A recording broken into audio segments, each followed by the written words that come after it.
Senate Resolution number 143 by Senator Larry O. It is a resolution to commend the Honorable Daniel Albert Claitor, Louisiana State Senator, for his years of exemplary public service in the Louisiana Legislature and express appreciation for his many contributions made on behalf of the constituents of his district and the state of Louisiana, and to offer the best wishes of his fellow senators as he departs from the Senate to pursue his next avenue of interest. Whereas Senator Claitor is blessed with a subtle smile and quick wit, being a statesman and a gentleman, brimming with self-confidence and the mastery of the complexities of the law and the legislative process, and whereas he is well known to the legislature for always being prepared and inquisitive, and in each situation approaching the matter at hand in the most direct yet courteous manner possible, focusing on the issues with the utmost consideration for every possible solution and respect for the consequences affecting all parties in the process.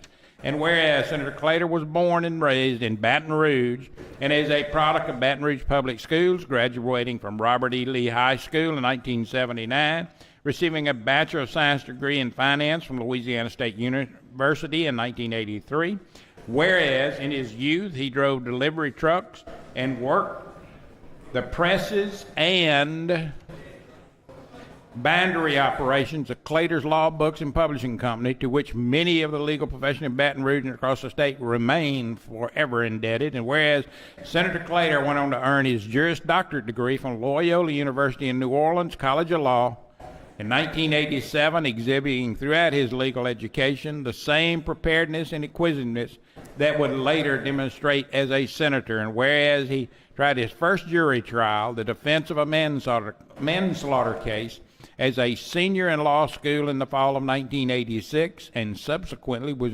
awarded the 1986-87 Charles C. Fody Jr. Award for Excellence in the field of criminal justice. And whereas after graduation, Senator Claitor returned to the courtroom as an assistant district attorney in and for the parish of Orleans, prosecuting many criminal cases, running the gamut from child support to murder. Whereas he entered private practice in Baton Rouge in 1990 and has maintained a successful legal career for these many years, having tried more than 100 admiralty, civil, and criminal jury trials. And whereas Senator Claitor has represented Senate District number 16 since April 14, 2009, when he was elected in a rough and tumble campaign and was subsequently reelected in 2011 without opposition, and again reelected in 2016. And whereas Senator Claitor has served as a member of the Senate Committees on Education, Finance, Health, Welfare, Jude, Local and Municipal Affairs, Natural Resources, Retirement, Revenue and Fiscal Affairs, Senate and Governmental Affairs, and is chairman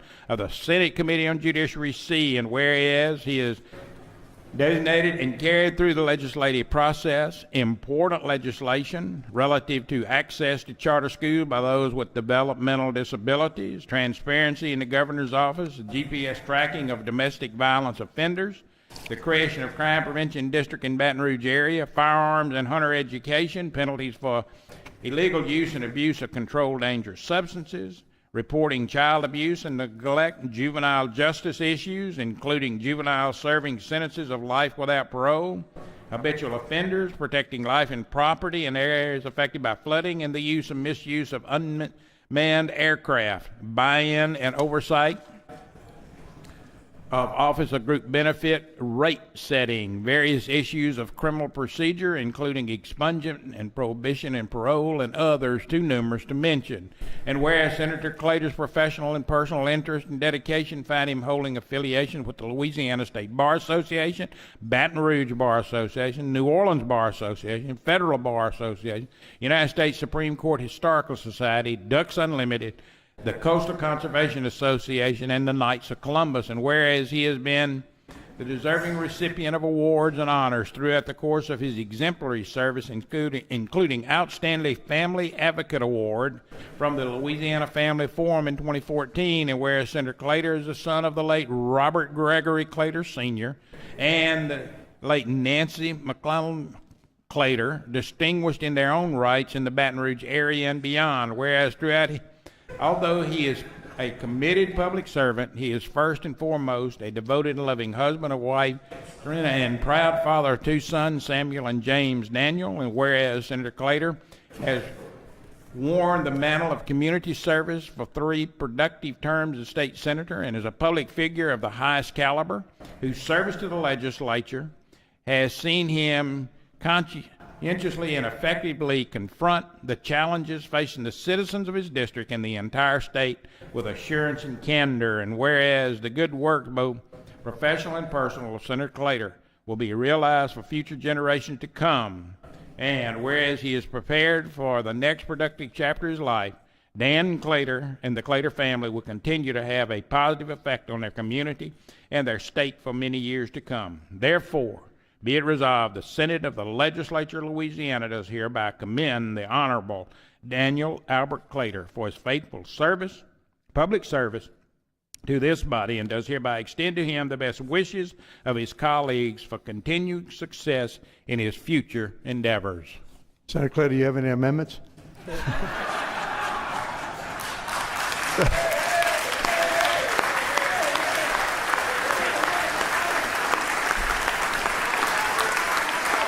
That's it, Albert. Senator White moves to add all members of the Senate except Senator Claitor as co-authors to the resolution. Object. Senator White now moves to adopt. The Honorable Dan Claitor. Thank you, Mr. President. One of the things that you'll learn as you come up to writing these speeches that we get assigned a proofreader and an editor, and Norby got Francis, and fortunately I got Tarver, so this one it's not going to be that long. Thank you, Senator Tarver. So I do have some prepared remarks, and just bear with me. Not many folks get a chance to do their own eulogy. This is dubbed a farewell speech, and I suppose it is, but to me it has a pretty strong hint of a eulogy. Whatever you call it, here I am, and I appreciate the opportunity to speak with you. Joel Chasson was president in my first term when I was elected to Senator Bill Cassidy's unexpired term. One day Joel asked me to lead the Senate in prayer as we began our regular day. A few days after the prayer, I received the same gift from Joel that we still give to those that pray here. And here it is. Joel had an inscription put on this thing, if you want to call it that. It's really just a sticky note, but it memorializes the prayer I gave. It's right here. I said at the time, members, please bow your head and pray with me, please. Lord, help us do our best in our endeavors here and remember our oath. That prayer was over before many of you realized that I was leading the prayer back then. It was pretty short for this place, and a lot of you missed it when I read it, when I said it the first time, and you might have missed it just then, so I'm going to read it one more time. Lord, help us to do our best in our endeavors here and to remember our oath. Even uttering this prayer twice, my prayer for myself and for you continues to hold the record for the shortest prayer here, at least in my time here. But I want to take a moment and ask you, do you remember our oath? We each have sworn that I do solemnly swear that I will support the Constitution and laws of the United States and the constitutions of this state, and that I will faithfully and impartially discharge and perform all the duties incumbent upon me as state senator, according to the best of my ability and understanding, so help me God. That we remember our oath and do our best is still my prayer. I hope it's your prayer as well. I have tried to the best of my ability and understanding to discharge and perform all the duties incumbent upon me, just as I swore to do. Sometimes it was easy, sometimes it was hard. Frequently I failed. Sometimes what looked like a failure turned out to be a success. And once the failure was so big, I had to sue to untangle the mess. But every time we've engaged, really engaged, whether I won or lost the day, it was a success to me because as the deliberative body, in my view, we had done our jobs. I've been here every day of every session, through tragedy and good times, and I've made the effort to be prepared to discharge and perform the duties upon each of those days. Early in my time here, I was sitting over there chatting with a lobbyist. It was a lobbyist I personally liked, actually, and the lobbyist was just warming up to educate me on an issue that I have long forgotten, and he started in the discussion with this phrase: "If I were you." I said, "Stop right there." I said, "I'll listen to whatever you have to say, but let me tell you this before you go any further. You'll never be me. You'll never put yourself and your family out there and do what's necessary to be me or one of my colleagues. You will never say, so never, you never will. Don't say that to me. You don't have what it takes. Tell me what you want to tell me and let's move on without that silly introduction. But you and my colleagues, you do put yourself out there and you put your families out there.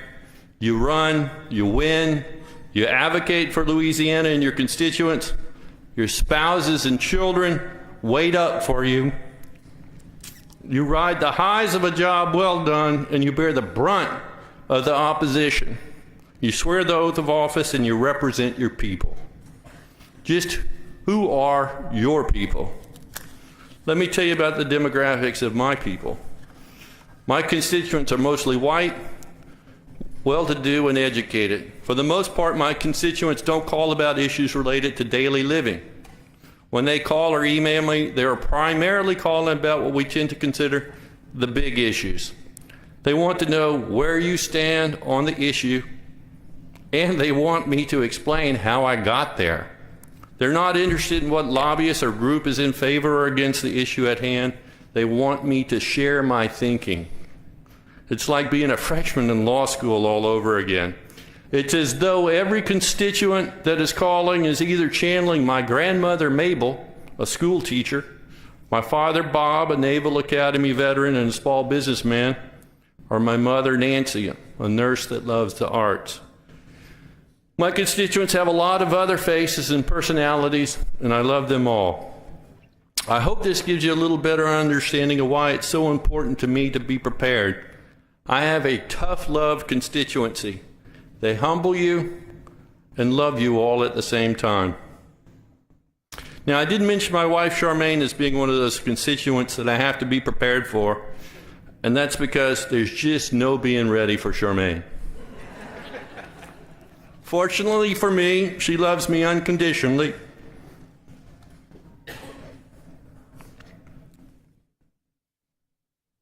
Doing a Norby.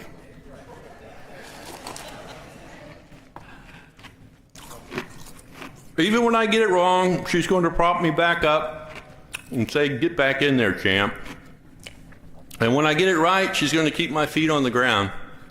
The night we first got elected, as we were going back into our house from a little celebration, she reminded me to take out the garbage. Our exchange was pretty close to, "Congratulations, Senator. Don't forget to take out the garbage, big shot." Where am I going with this discussion about our constituencies? It took me a while to learn that my constituency was not yours, and vice versa. Turns out that frequently my people, though they live in the same great state of Louisiana, are not your people. It took some time for that to sink in. When Karen or Robert got on a roll on something that made no sense to me whatsoever, I had to say to myself, everybody has a constituency here, but ours aren't the same in this instance. It takes time to recognize these different constituencies, and it's something we ought to respect. 3 things helped me in this complicated and confusing process: faith, hope, and charity. I reflect on faith, hope, and charity more often than you might imagine. I have faith in our republic. I have faith in Louisiana and the United States, and I have faith in the people of Louisiana. And yes, I have faith in you, my colleagues. I have faith in those that will be here next year and the years after that. Though we have made our path a difficult one through the redistricting process, I am certain that these walls won't crumble and that the democracy won't fail. When I spot a group of visitors in the Capitol from a less democratic country, I tend to insert myself into their tours and extol the virtues of democracy and lecture these visitors that I would be just as proud and happy to serve in the Senate if we did our work in a high school gym. It's not this building that makes Louisiana and the United States great. It's our people and our system of government. It's a people I have faith in. It's a system of government I have faith in. It's two incredible constitutions. While I have faith in you and the Republic, when we get it really wrong, which we do more often than we should, I always hope that we'll wake up tomorrow and get it right. Frequently, we do correct ourselves. Though the system can fractionalize us, I hope that we come together and recognize that we all have our constituencies and that we can still find common ground and pull in the same direction more often than not. Faith and hope endure and sustain us, but the greatest of these enduring things is, of course, love. I wouldn't be standing here before you today without the love and support. Norby, you're terrible. I wouldn't be standing here before you today without the love and support of my wife, Charmaine. I love you and am so lucky that I found you, or that you found me, depending on who's telling our love story.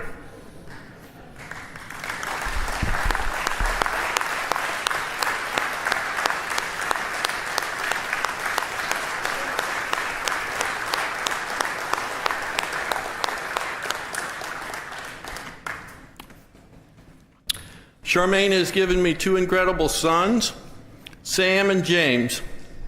Sam's here with us today. Stand up, Sam.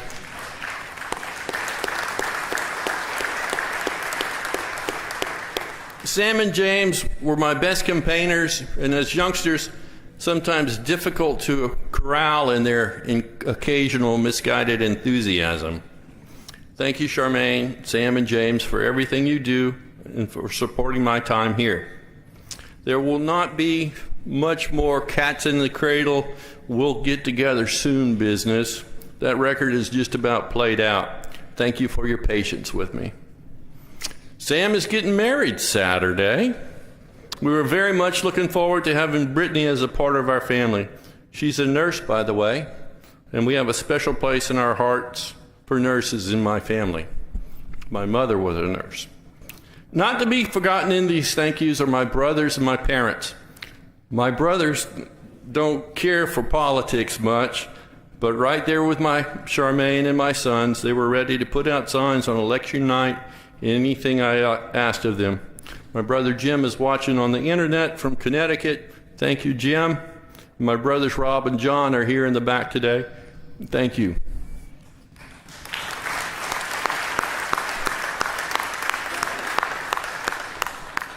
I couldn't have gotten here without my mother and father. Mom and Dad are gone now, but I think of them often, and what would they have to say on the various issues we take in here?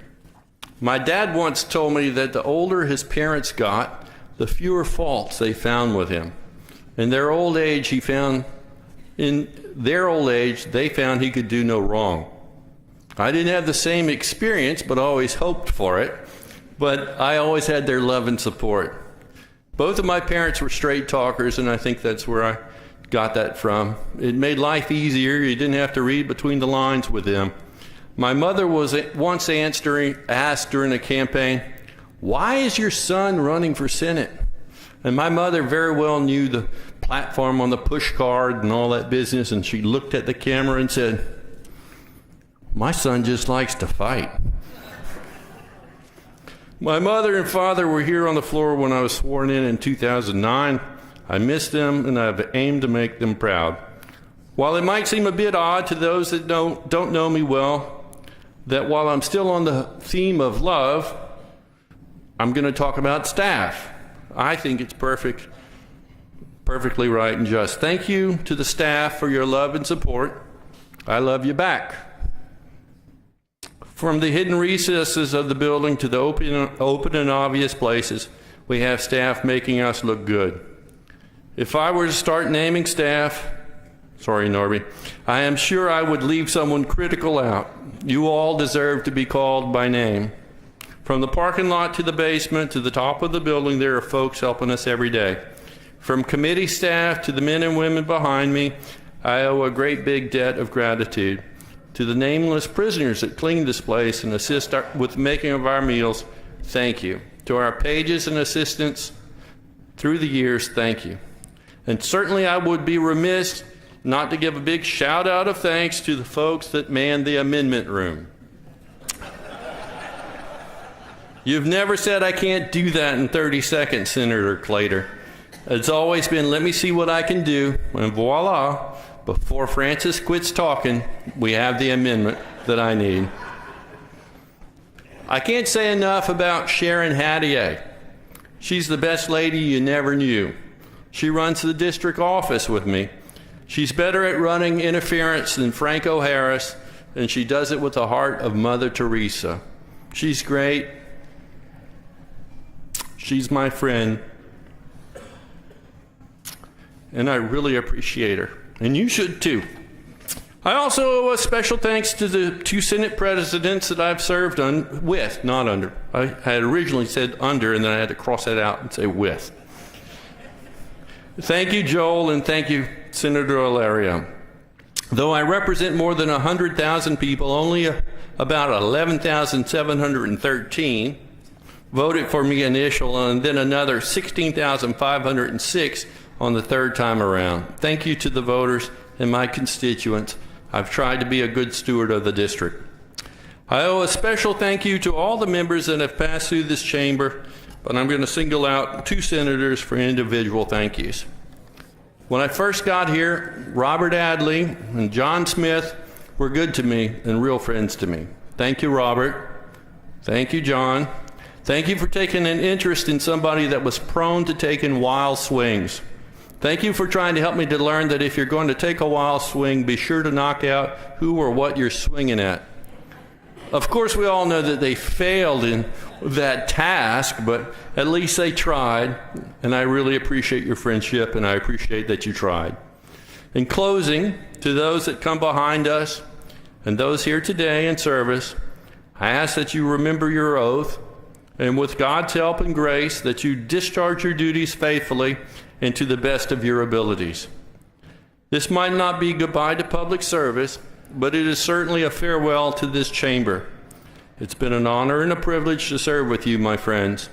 Thank you for your service and friendship. To Louisiana, I have faith in you. I have hope that our best days lie ahead, and I love you. To Charmaine, I love you too. Thank you and farewell, and may God continue to bless these United States and this great state of Louisiana.